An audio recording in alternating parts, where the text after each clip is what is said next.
তাহলে আমাদের আজকের বিষয় হচ্ছে গুড টাচ আর ব্যাড টাচ। ঠিক আছে, তোমরা সবাই এসছো?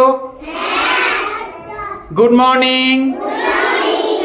বলো তো, তোমাদের যদি কেউ এখানে হাত দেয় তো কি বলবা?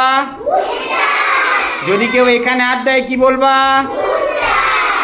আর যদি কেউ মাথায় হাত দেয়, যদি কেউ গালে হাত দেয়, যদি কেউ পিঠে সাবাস দেয়, আর যদি কেউ বুকে হাত দেয়, যদি কেউ এখানে হাত দেয়, যদি কেউ পিছন দিকে হাত দেয়, তখন কি করবা?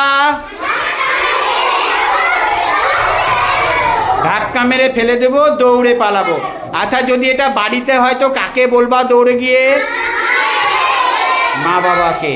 আর যদি স্কুলে হয়? বাহ, ভেরি গুড, মনে রাখবা সবাই। হ্যাঁ।